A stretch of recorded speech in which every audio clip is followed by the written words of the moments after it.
Hello and welcome back to Yapping About Sports. On today's show, I'll be talking about the Detroit Tigers' 4-1 loss to the Pittsburgh Pirates, going over the important scores that fans should have been paying attention to if you are standings watching. I, for one, am not.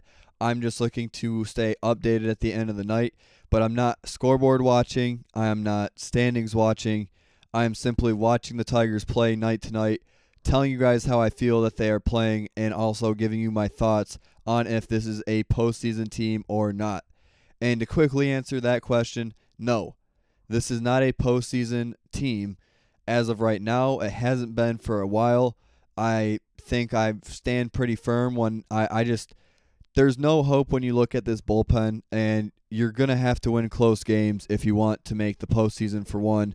And when you get to the postseason, and if you get to the postseason, you need a closer, and you need someone that's going to be able to get your seventh, eighth, and ninth inning set up. And right now, there's nothing. I give a shout out to Ty Madden. You know, he did pretty decent tonight and came and got to the eighth inning. Unfortunately, did not pitch 3 innings, but went 2+ innings. Got into the bottom of the eighth. De Jesus, I mean, unfortunately, it's a big pet peeve of mine. It's something that annoys me to the moon. Is the amount of hit batters and walks that have come around to score against the Detroit Tigers really comes up to hurt them. And I think that's mainly focusing on the late portion of the game because it was 3-1. But once that lead went from 3-1 to 4-1, if it wasn't already feeling near impossible to tie the game and come back in that situation, seeing that fourth run cross the plate tonight really just set the tone for, it was a backbreaker because it felt like there was absolutely no momentum at that point. And your lone run tonight, you lose 4-1. Your lone run is Brett Callahan's solo home run. So, I mean, if Malgeri and Callahan are going to play corner outfield like that, I think you just run with them in left and right field. And it doesn't sound like in the next, at least in the next 7 days, that Kerry Carpenter is going to be making a return. Doesn't sound like Riley Green's going to be making a return. And for those that share any form of optimism for postseason still, because I don't want to sound crazy, but I'm still in the firm boat that this team will not make the postseason in the American League. I just think that you now have fallen back down to fourth place in the American League Central. You, with tonight's loss, have let 4 teams now lap you in terms of a playoff spot.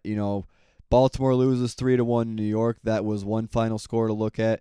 But Minnesota defeats Atlanta 4-1, a loss that I think, or a win that really you couldn't afford right now if you're the Tigers and scoreboard watching. I think the Braves, you should have expected the Braves to handle business. I know that the Texas Rangers won their matchup tonight 5-0 over the Nationals. The Toronto Blue Jays use a big offensive night to beat Tampa Bay in Tropicana Field. 10-5 would be the final score for Toronto. Seattle, I think, had their back-breaking loss. I think if you're a Seattle fan, I would be pretty depressed. And having Cal Raleigh, the drop-off he has, making the American League Championship Series and beating Detroit in 5 games in Seattle, in Game 5 in Seattle, I think, at T-Mobile Park, definitely was you were expecting something more, I think, out of Seattle in 2026. And still, your American League champion Toronto Blue Jays from 2025 are still fighting for a postseason spot. I believe Texas currently holds that final postseason position in the American League wild card, but the record is only 62-64. And I think the 2 biggest things that Tiger fans are going to look back on this season is, one, it's going to feel like a missed chance and missed opportunity that you weren't able to put together a winner with Tarek Skubal as your ace, that you traded away Casey Mize, a former number 1 overall pick in the 2018 MLB draft. Your other number 1 overall pick, Spencer Torkelson, has finally played himself onto the roster consistently this season and showing some consistency. At least he's hitting 20-plus home runs. That is a consistent number. There may be some slippage and some dippage, but hitting 20-plus home runs is something that is acceptable to me with over a month in the season left. I think that getting Riley Green and Kerry Carpenter back into this lineup are very crucial. I think that the story of tonight's game was just Ashcraft was dominant. and threw 8 very strong innings for the Pittsburgh Pirates. The offense really didn't have anything to muster. I think the offense for Detroit just able to come across with 5 or so hits tonight in tonight's ball game. Pittsburgh just got the 5th inning really was the story in this one. Montero for Detroit as the starting pitcher in this game would sort of be cruising through 4 innings of work. And as he came to the 5th, O'Neal Cruz hits a 2-run shot. They give up a third. They were almost out miraculously from a miracle.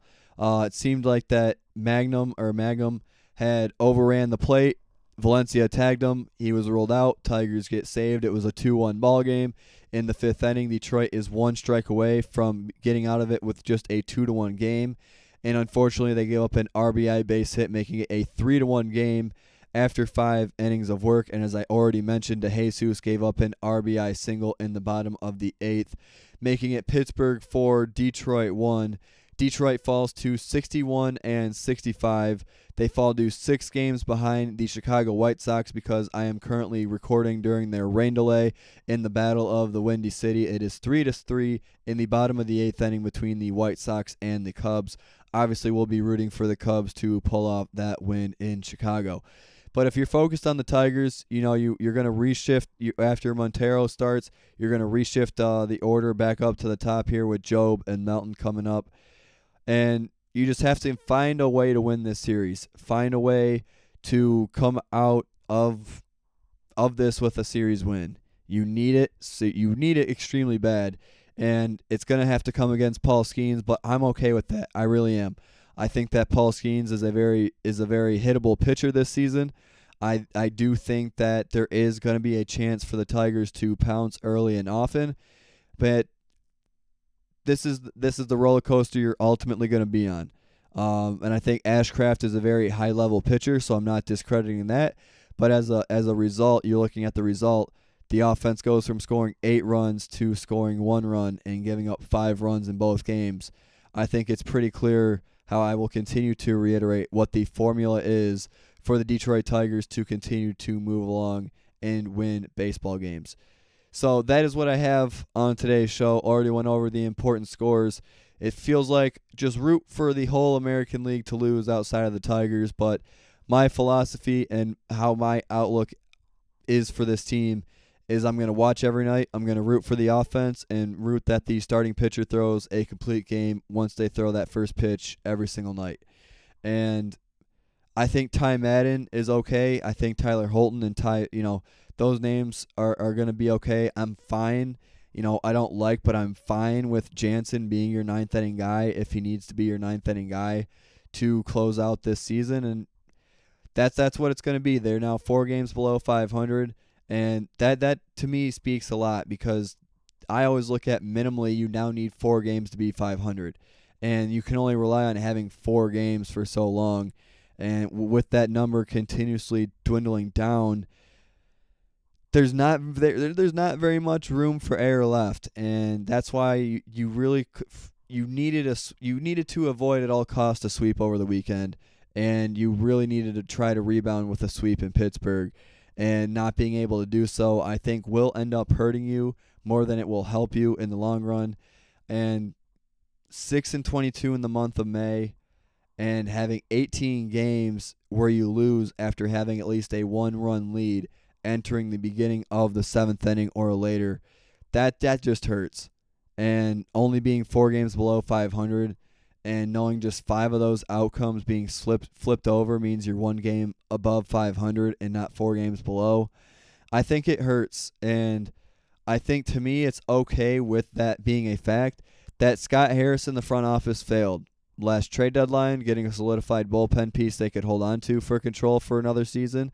And they failed this offseason thinking that throwing money at Valdez, Verlander, and Jansen was going to actually fix anything. And I know they don't have Will Vest, but Will Vest hasn't had a good year. You've had fall-offs of guys like Hannafy and Brisky. Just names that you were able to trust over the course of the past 2 years that you're now not able to.